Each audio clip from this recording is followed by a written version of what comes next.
नमस्कार, स्वागत है आपका। मैं हूं आपके साथ सुमित गुप्ता। आप देख रहे हैं स्पेशल रिपोर्ट। पाकिस्तानी सेना में हाहाकार मचा हुआ है। बवंडर में फंसी पाक सेना को बचाने के लिए बैठक पर बैठक हो रही है। बाजवा ब्रिगेड के साथ इमरान और खुफिया एजेंसियां माथापच्ची करने में जुटी हुई हैं। आखिर ऐसा क्या हुआ जिससे बाजवा परेशान हैं तो इमरान खान हैरान हैं? आज हम आपको स्पेशल रिपोर्ट में बताएंगे कि कैसे पाकिस्तान की नौसेना डूबने वाली है। इधर अफगानिस्तान में तबाही मचा रहे तालिबानी और ताकतवर होते जा रहे और आशंका जताई जा रही है कि 30 से 90 दिनों के अंदर अफगानिस्तान में एक बार फिर तालिबानियों का राज हो जाएगा। इस बीच खबर यह है कि अफगानिस्तान की गनी सरकार ने तालिबानियों को सत्ता में भागीदारी की पेशकश भी कर दी है। लेकिन क्या तालिबानी इस पेशकश को स्वीकार करेंगे? कम से कम पाकिस्तान तो ऐसा बिल्कुल भी नहीं चाहेगा, क्योंकि पाकिस्तान की एक ही मंशा है कि अफगानी यूं ही आपस में लड़ते रहें। पाकिस्तान दुनिया के सामने यह भी जताना चाहता है कि अफगानिस्तान के ताजा हालात के लिए गनी सरकार ही जिम्मेदार है।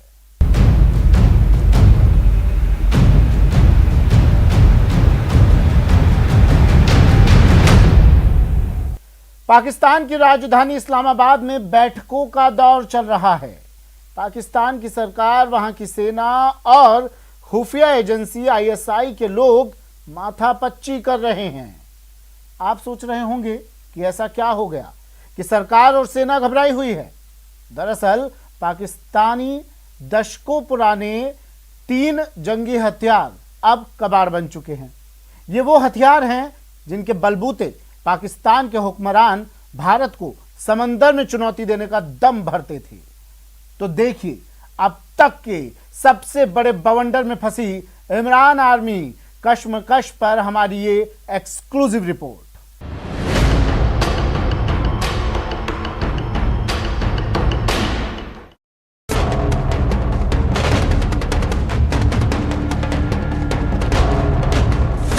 बवंडर में फंस गई बाजवा ब्रिगेड,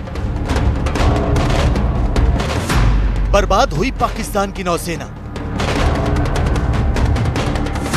रक्षा कवच टूटने से परेशान इमरान। अपने आका चीन के इशारे पर पाकिस्तान हिंद महासागर में भारत से बराबरी का सपना देखता रहा है। पाकिस्तान की नौसेना भारत के समुद्री इलाके में घुसपैठ करने की जुर्रत भी कर चुकी है, लेकिन हर बार उसे मुंह की खानी पड़ी, हर बार उसे दुम दबाकर भागना पड़ा।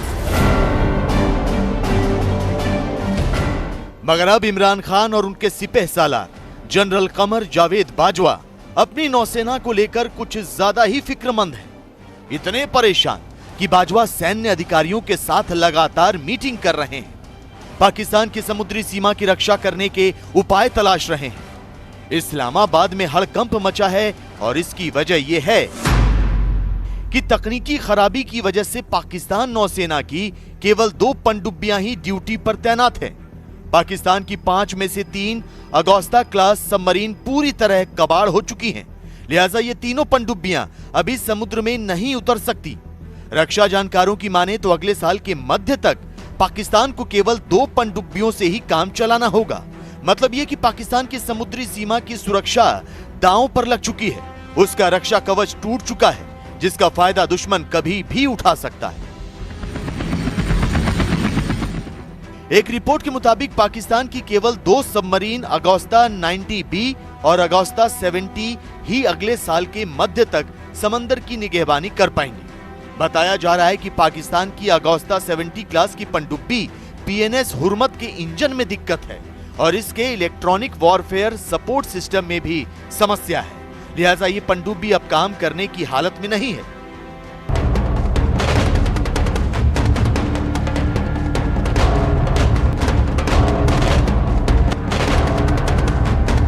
5 सबमरीन है, 5 में से बड़ा स्टैंडर्ड सिस्टम रखा जाता है कि अराउंड 30% हमेशा रिपेयर्स में रहती है। इस समय पाकिस्तान की 3 सबमरीन्स रिपेयर्स में हैं, रिफिट में हैं, अपग्रेडेशन में है, कोई भी नाम ले लीजिए, लेकिन वो समुद्र में नहीं है। अगर इंडिया पाकिस्तान का रोल अदा करे तो किसी भी समय धोखा देकर उन 2 सबमरीन को मज़ा चखाया जा सकता है। इंडिया नहीं करेगा, ये उसकी अपनी चॉइस है, बट इस समय पाकिस्तान काफ़ी हद तक घबराया हुआ होगा। पाकिस्तान की एक दूसरी पनडुब्बी अगोस्ता 90B क्लास की PNS साद डॉक पर खड़ी है। खबरों के मुताबिक इस साल अप्रैल से ही उसे रिफिट किया जा रहा है और उसके सही होने में अभी 3 साल और लगेंगे। तब तक पाकिस्तान कितना बेबस और लाचार रहेगा, इसका अंदाजा लगा पाना ज्यादा मुश्किल नहीं।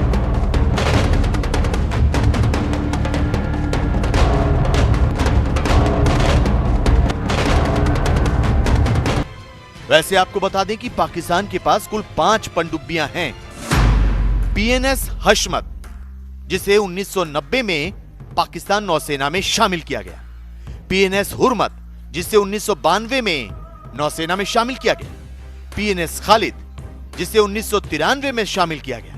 PNS साद, जिसे 1994 में शामिल किया गया, जबकि PNS हमजा, जिसे 1994 में पाकिस्तान की नौसेना में शामिल किया गया। पाकिस्तान की 5 पनडुब्बियां लगभग 2 दशक पुरानी हैं। इनमें वैसे भी दुश्मन से लोहा लेने का दम नहीं बचा था, लिहाजा पाकिस्तान की नौसेना को मजबूरन इन पनडुब्बियों को लंगर से बांधना पड़ा। वैसे खबर है कि पाकिस्तान की एक पनडुब्बी को दोबारा से तैयार किया जा रहा है। तुर्की की मदद से पाकिस्तान अपनी इस पनडुब्बी को सी हैक टॉर्पीडो और बाबर 3 क्रूज मिसाइल दागने के लिए तैयार कर रहा है। लेकिन सवाल यह कि चीन और तुर्की की मदद से तैयार की गई पाकिस्तान की पनडुब्बियां क्या भारतीय नौसेना का मुकाबला कर पाएंगी?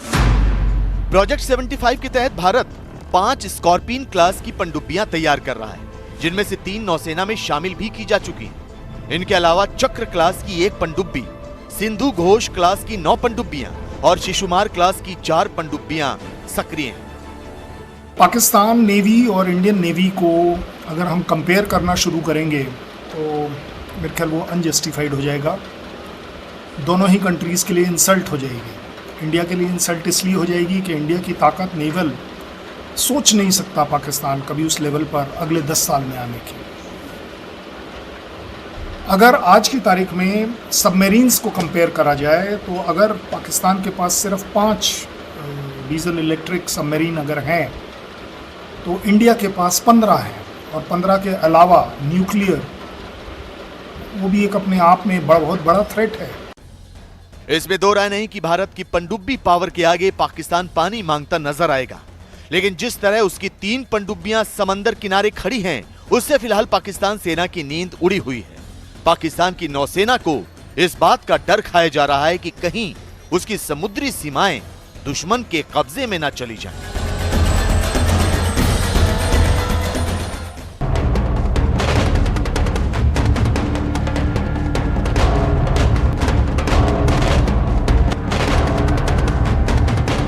स्पेशल रिपोर्ट में वक्त एक ब्रेक का है।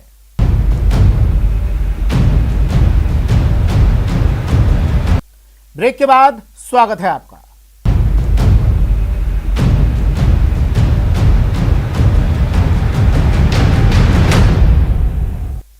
अब बात दुनिया के नए सिरदर्द तालिबान की, जो इन दिनों ऑपरेशन 90 पर काम कर रहा है। अमेरिकी खुफिया एजेंसी ने आशंका जताई है कि 30 से 90 दिनों के अंदर पूरे अफगानिस्तान पर तालिबान का शिकंजा कस जाएगा। तालिबान ने हेरात के पुलिस हेडक्वार्टर पर कब्जा कर इन आशंकाओं को और बल दे दिया है। इधर सूत्रों से मिल रही जानकारी के मुताबिक अब अफगान सरकार तालिबानियों से समझौता करना चाहती है और इसे लेकर सरकार ने तालिबानियों को सत्ता में भागीदार बनाने की पेशकश भी कर दी है। लेकिन सब ये बखूबी जान रहे हैं कि पाकिस्तान के रहते अफगानिस्तान में शांति स्थापना की बात ही बेमानी सी है, इसलिए वो लगातार तालिबानियों की मदद कर रहा है।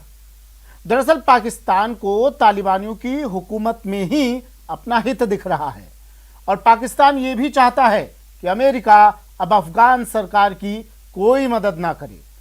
इसलिए वो ये साबित करने पर तुला है कि मौजूदा हालात के लिए अफगान की गनी सरकार ही जिम्मेदार है।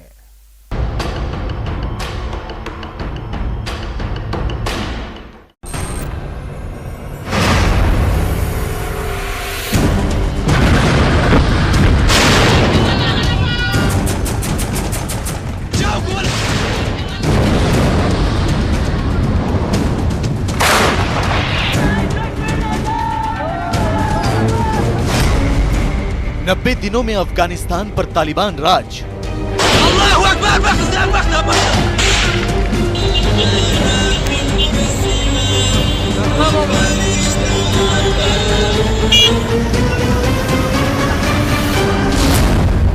इमरान के घड़ियाली आंसुओं से जनता नाराज। The Taliban are refusing, and we tried. I tried to persuade the Taliban. This is months back, 3 or 4 months back.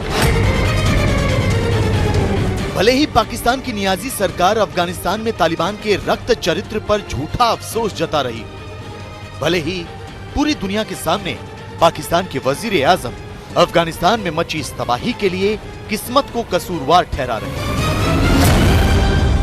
लेकिन अफगानिस्तान की आवाम को अच्छी तरह पता है कि तालिबान के हाथ में हाथ डालकर पाकिस्तान ने ही उनके मुकद्दर में मौत लिखी है।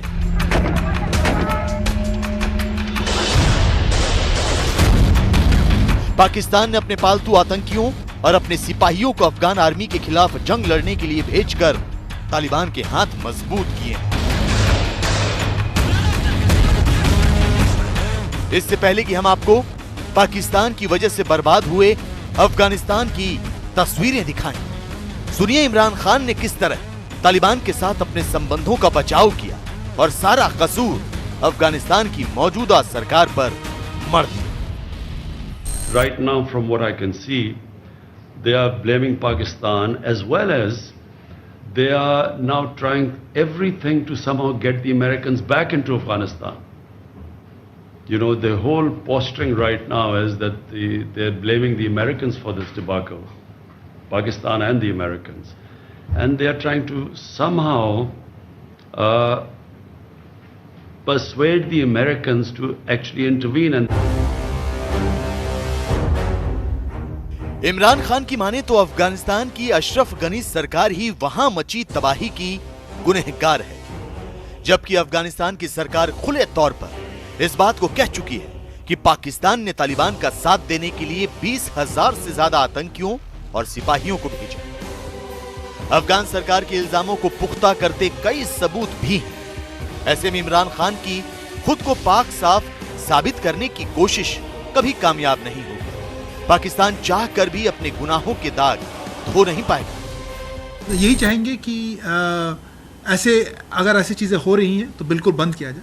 पाकिस्तान के रोल या बाहर के किसी भी कंट्री या जिस तरह से कोई नेगेटिव रोल उसमें अगर प्ले कर रहे हैं, उस पर तो हम उसको तो चर्चा कर ही रहे हैं और बाकी लोगों से भी इस विषय पे आई कैन से कि वर्ल्ड में सबको मालूम है कि किस तरह का रोल हो रहा है और किस तरह के कंसर्न्स उनके हैं कि पाकिस्तान की तरफ से जिहादी एलिमेंट कह लीजिए, आतंकी एलिमेंट जो उधर अफ़गानिस्तान में क्या कर चुके हैं। इस पर पूरी दुनिया जानती है, हमें बताने की इतना ज़रूरत तो नहीं है। दुनिया की आंखों में, खास करके अमेरिका की आंखों में अच्छा बनना चाहता है और वो दिखा रहा है कि हम तो देखो तालिबान के साथ में नेगोशिएशंस कर रहे हैं, बातचीत कर रहे हैं, लेकिन घानी जो है प्रेसिडेंट है वो हमें इस चीज़ को स्कटल कर रहा है, करने नहीं दे रहा, उसको स्टॉल कर रहा है, ताकि वो उनके दुनिया के सामने ये गुडविल क्रिएट करना चाहते हैं कि हम तो इस जो संघर्ष है इसके अंदर हम तो मदद करना चाहते हैं और यहाँ पर पीस होना चाहते हैं। लेकिन ये सब दिखावा है, घड़ियाली आंसू हैं और वो सिर्फ इससे कुछ ना कुछ फ़ायदा उठाना चाह रहा है। लेकिन असल सवाल तो ये है कि इससे सबसे ज्यादा नुकसान तो अफगानिस्तान की जनता को हुआ, जो आज अपना घर बार छोड़कर अपने ही देश में शरणार्थी की जिंदगी गुजारने को मजबूर है।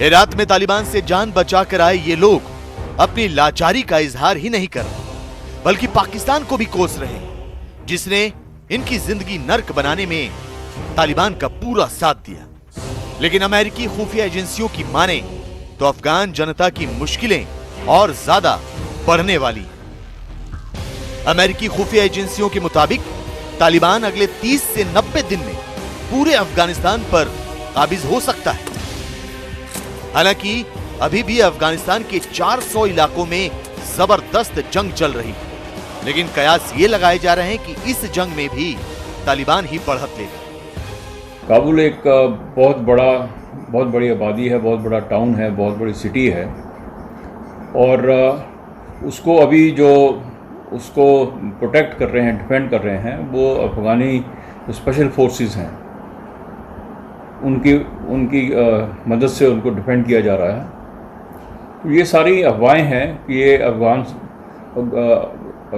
की गवर्नमेंट के ऊपर प्रेशर डालने के लिए कि किसी तरह से उनके ऊपर प्रेशर डले और वो जल्दी से जल्दी हथियार डाल दें।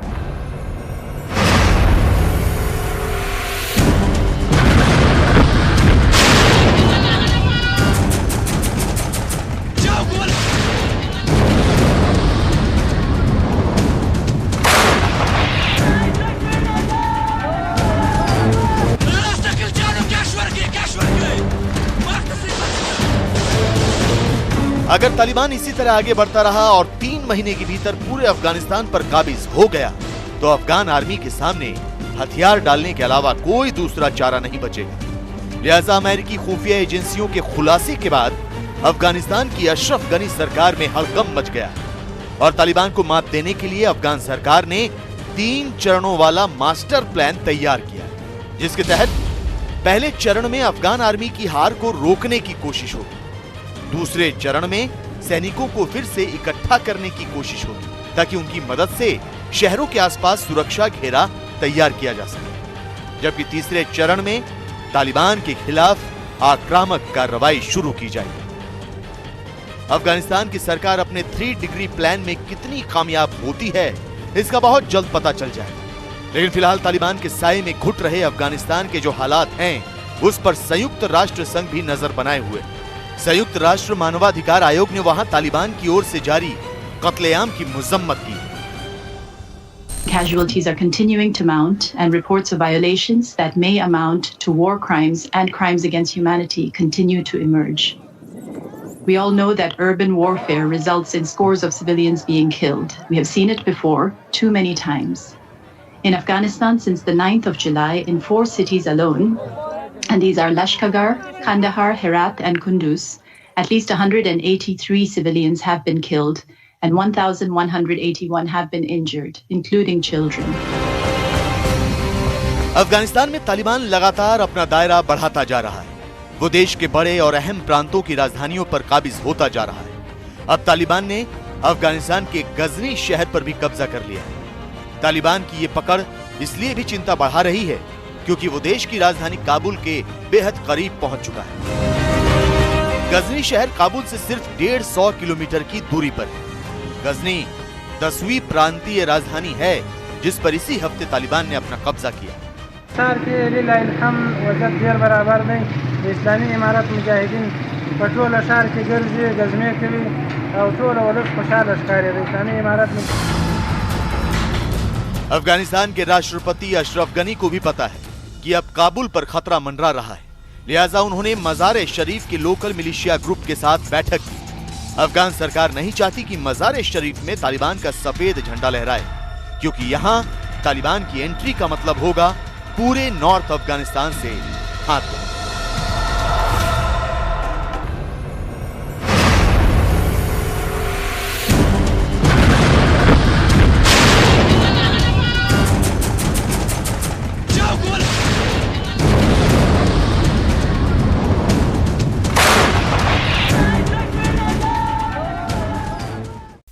स्पेशल रिपोर्ट में आज के लिए इतना ही। दीजिए इजाजत, नमस्कार।